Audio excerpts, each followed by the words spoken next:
75 ఏళ్ల పెద్దావిడ 20 సంవత్సరాల నుంచి షుగర్ తో బాధపడుతూ ఈ మధ్యనే నడుస్తుంటే కూడా నొప్పి రావడం మొదలైంది. ఏంటా సమస్య అని చూసినప్పుడు గుండె నుంచి కిందకి వెళ్లే 2 రక్తనాళాలు బ్లాక్ అయ్యాయి. ఆ 2 రక్తనాళాలని మనం ఎలా తెరిచామో ఈరోజు నేను మీకు చూపిస్తాను. ఇక్కడ చూసినట్టయితే ఈ కింద నుంచి మనం పైప్ వేసుకుని వచ్చాం. ఈ లోపల తొడ భాగంలో రక్తనాళం పూర్తిగా బ్లాక్ అయిపోయింది. దీన్ని మనం ఏం చేసామంటే ఒక వైర్ తో ఫస్ట్ క్రాస్ అయ్యి, వైర్ కనిపిస్తుంది కదండి, ఈ వైర్ తో క్రాస్ అయ్యి నెక్స్ట్ వచ్చేసి ఆ వైర్ మీద చెక్ చేసి చూస్తే మనకి రక్తనాళం ఎంత బ్లాక్ అయిందన్నది తెలుస్తుంది. ఇక్కడ చూసినట్టయితే బొటన వేలంత ఉండాల్సిన రక్తనాళం పూర్తిగా మాయమైపోయింది. దాని తర్వాత ఏం చేసామంటే ఆ వైర్ మీద ఇది బెలూన్ తెరవడం స్టార్ట్ చేసాం. అంటే లోపల నుంచి ఆ బ్లాక్ ని తెరవడం అనేది స్టార్ట్ అయింది. దాని తర్వాత చూస్తే ఇక్కడంతా చూడండి, ఇదంతా టైట్ గా ఉంది. అంటే అక్కడ మొత్తం సున్నాలాగా ఏర్పడి ఆ రక్తనాళం పూర్తిగా బ్లాక్ అయిపోయింది.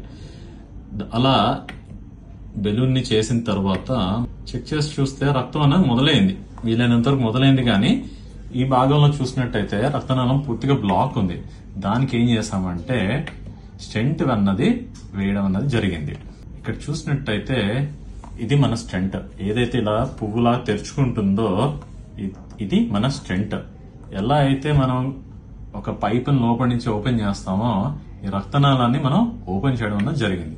చెక్ చేసిన తర్వాత స్టెంట్ వేసిన తర్వాత చూస్తే రక్తం అన్నది సాఫీగా వెళ్లడం అన్నది జరుగుతుంది. అదే విధంగా పెద్దవాడి గారికి ఎడం వైపు చెక్ చేసినప్పుడు ఎడం వైపు కూడా ఇక్కడ కంప్లీట్ గా బ్లాక్ ఉండి దాని పైన ఉన్న రక్తనాళం మొత్తం కూడా సన్నగా అవడం చూస్తున్నాం.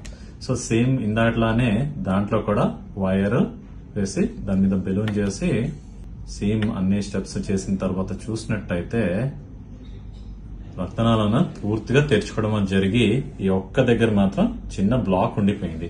సో దానికి ఏం చేస్తాం మనం సేమ్ మళ్ళీ ఇందాట్లానే ఒక స్టెంట్ అన్నది వేసి ఆ బ్లాక్ ని కూడా పూర్తిగా తెరవడం అన్నది జరిగింది. సో దీనివల్ల ఏమవుతుంది, మనం చెక్ చేసి చూసినట్టయితే రక్తం అన్నది సాఫీగా వెళ్తుంది. అలా ఈ పెద్దావిడికి 2 కాళ్ళలో బ్లాక్స్ కూడా మనం స్టెంట్ తో తెరిచి ఆమెకి అదే రోజు డిశ్చార్జ్ చేయడం జరిగింది. కొన్ని సంవత్సరాల నుంచి షుగర్ తో గనక బాధపడుతూ కాళ్ళల్లో గనక తిమ్మిర్లు వస్తున్నా, నడిచేదానికి ఇబ్బంది అవుతున్నా సరే కాళ్ళల్లో రక్తం సరిగ్గా ప్రవహించకపోయేదానికి గట్టిగా అవకాశాలున్నాయి. సో మీరు గాని మీ ఇంట్లో ఎవరైనా సరే షుగర్ తో బాధపడుతూ కాళ్ళల్లో ఇట్లాంటి ఇబ్బందులు ఉంటే మాత్రం వెంటనే గనక మనం చూపించుకున్నట్టయితే కాళ్ళను కాపాడుకునేదానికి అవకాశం ఉంటుంది.